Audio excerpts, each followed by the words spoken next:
A selfie injury of a different kind. With social media taking over people's lives, here's another thing to worry about, besides walking into the wall while you're on your phone. Self-induced wrist injuries, also known as selfie wrist. The news comes after reality star Kim Kardashian West was ordered to stop taking selfies by her doctor. According to a study in the Irish Medical Journal, a selfie wrist occurs when the distal radius is accidentally fractured. The researchers found that people often compromise their sense of space when trying to take a selfie, leading people to concentrate on their smartphones rather than their surroundings. In more extreme cases, the injury could lead to trauma or hospitalization. In the study, the researchers also noted the importance of educating society of the risks associated with taking selfies to reduce selfie-related injuries. More stories on social media. Lawsuit says Facebook's been spying on users. A lawsuit filed in California claims Facebook hasn't been very friendly to its users. Former startup 643 claims that Facebook used its apps for mass surveillance on users by assembling data from their text and photos, listening to their microphones, and using Bluetooth to pinpoint locations, sometimes without consent. 643 had an app called Pinkini that let you scan their Facebook friends for bikini pics. Citing the lawsuit, The Guardian reports that Facebook could gather metadata from Android phone text messages. 643 claims the company could access nearly all photos on iPhones, as well as those not uploaded to Facebook. The lawsuit also alleges that Facebook also acquired some people's data without their consent. According to The Guardian, the company allegedly gathered information sent by users not on the platform to people with Facebook apps on their phone. Citing the lawsuit, the Huffington Post reports Facebook allegedly used information from Onavo, an app it owns, to observe what people use their phones for beyond Facebook. Facebook has rejected all the claims made by 643. I am Jack's non-existent edit button.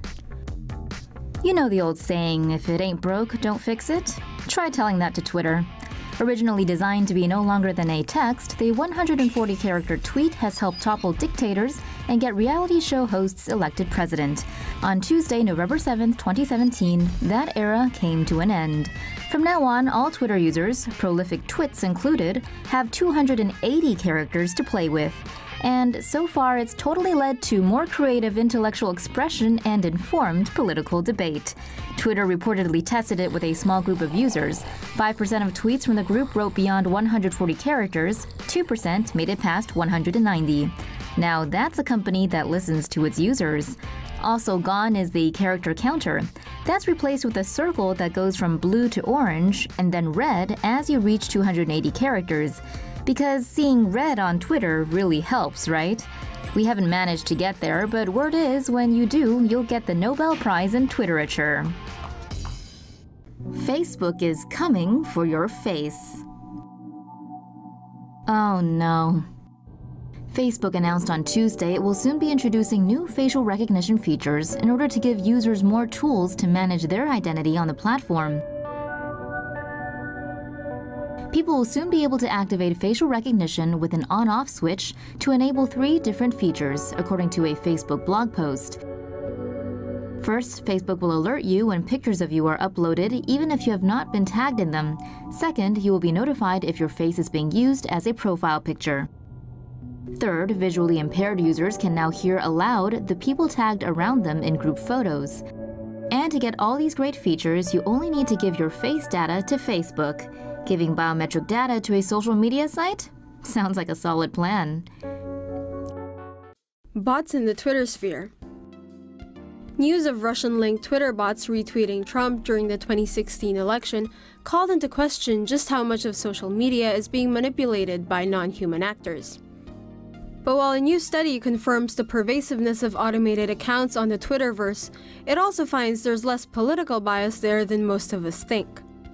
Bots are applications that execute automated tasks.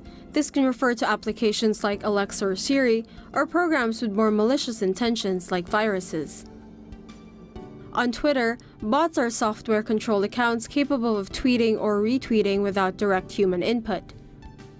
A recent Pew Research Center study that analyzed 1.2 million tweeted links found that only 1/3 were sent by humans, The rest were posted by suspected bots. The study found that 66% of tweeted links to sites covering news were shared by bots, compared to 90% for adult sites, 76% for sports, and 73% for commercial products. Interestingly, the bots' link-sharing behavior wasn't slanted toward the specific political stance. The number of links to sites shared by liberals was roughly the same as to those shared by conservatives. It's worth noting that the researchers didn't assess the accuracy of material being shared or distinguish between good and bad bots, which means it's still unclear how useful or problematic Twitter bots actually are. Facebook taking heat for Cambridge Analytica breach. Are there really that many suckers in the US? Of course there are. Facebook is facing calls for regulation from Congress after reports that a political consultant gained inappropriate access to 50 million users' data beginning in 2014.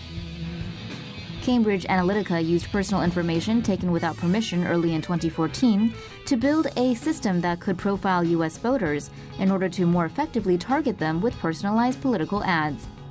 Around 270,000 people allowed a researcher to use their personal data, who also scraped the data off all their friends as well until the end of 2015.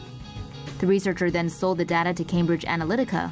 Cambridge Analytica worked on Trump's 2016 campaign. However, a Trump campaign official said it used Republican data sources for voter information, not Cambridge Analytica. Facebook is claiming Cambridge Analytica and researchers were in breach of policy and that it was exploring legal action.